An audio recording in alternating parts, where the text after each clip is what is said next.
Bismillahirrahmanirrahim. Assalamualaikum warahmatullahi wabarakatuh.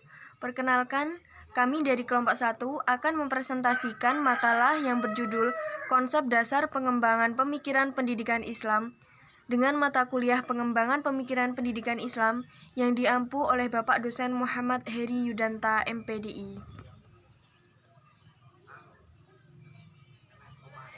Sebelumnya, saya akan memperkenalkan anggota kelompok 1 yang bernama Aminatul Zuria dengan NIM 201190021, kemudian Aprilia Ardianti dengan NIM 201190031, yang ketiga Faruk Romdani dengan NIM 201190084. Untuk pembahasan dari kelompok 1 yaitu yang pertama mengenai pendidikan.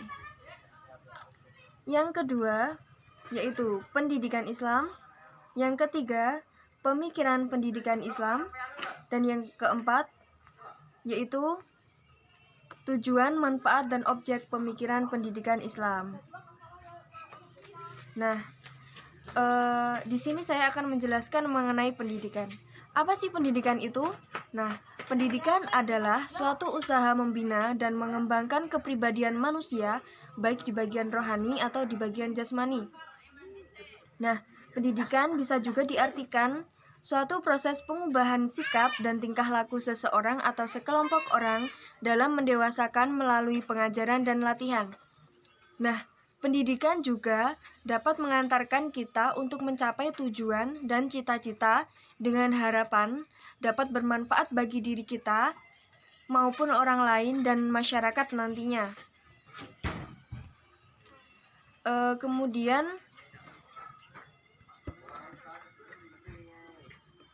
pendidikan Islam.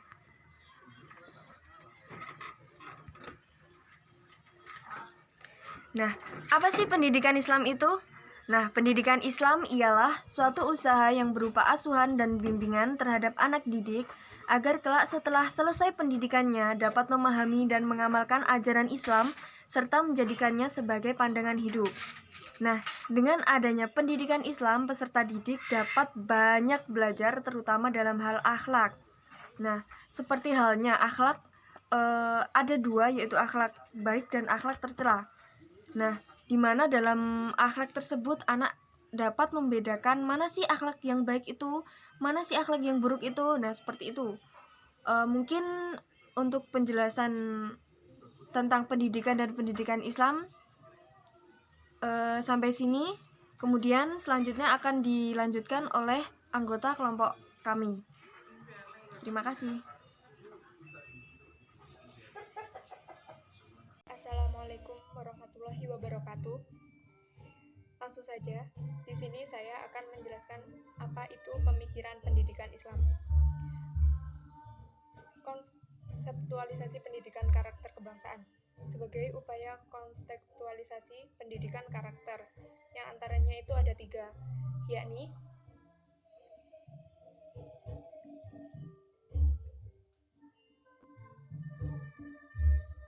yang pertama, pendidikan akhlak sistematis integralistik.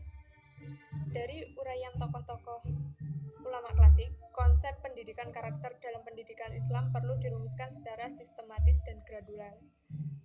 Yang kedua, itu ada pendidikan kesadaran jiwa al-nafs. Tujuan pendidikan di Indonesia terlalu menekankan pada aspek material. Yang ketiga, pendidikan berorientasi pada karakter sosial kemasyarakatan. Tujuannya, pendidikan tidak hanya berorientasi pada individualitas peserta didik secara fungsional. Selanjutnya, tujuan pemikiran pendidikan Islam. Menurut Ahdiyat, ada beberapa indikator tercapainya tujuan pendidikan Islam. Antaranya yang pertama, tercapainya peserta didik yang cerdas. Ciri-cirinya adalah memiliki tingkat kecerdasan intelektualitas yang tinggi. Selanjutnya, tercapainya peserta didik yang memiliki kesabaran, sehingga tercermin dalam kehidupannya itu menghadapi masalah di kehidupannya dengan kedewasaan. Yang ketiga, tercapainya peserta didik yang memiliki kesolehan spiritual, yaitu menjalankan perintah Allah dan Rasul-Nya. Dengan itu dapat disimpulkan bahwasanya tujuan pendidikan secara esensial adalah terwujudnya peserta didik yang memahami ilmu-ilmu Islam. Sekian dari saya, apabila ada kurangnya saya mohon maaf. Akan dilanjut oleh teman saya. Wassalamualaikum warahmatullahi wabarakatuh. Bismillahirrahmanirrahim. Assalamualaikum warahmatullahi wabarakatuh. Saya Faruk Ramdhani. Di sini saya akan menyampaikan materi kelompok 1 pada bagian manfaat pemikiran pendidikan Islam. Yang pertama, menambah pengetahuan yang lebih luas mengenai Allah dan ciptaannya atau bisa disebut dengan ilmu dan ilmu umum. Jadi dalam ilmu itu dibagi menjadi dua, ilmu agama, yaitu untuk mempelajari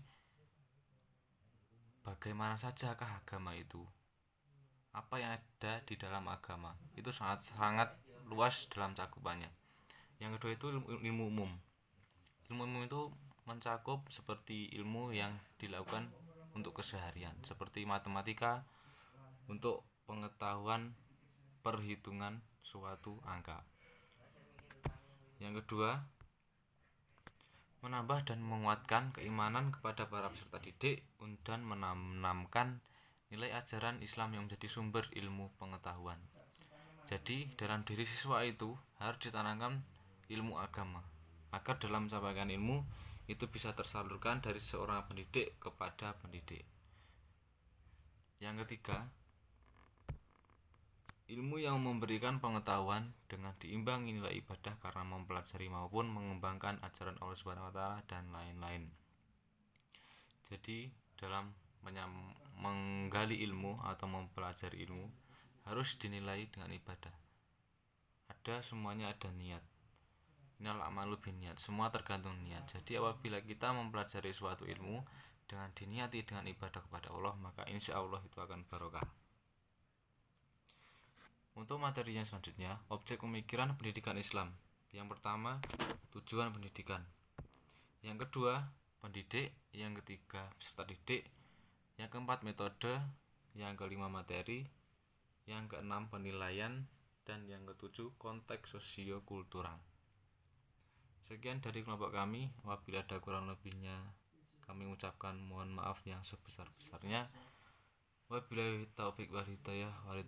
Wassalamualaikum warahmatullahi wabarakatuh.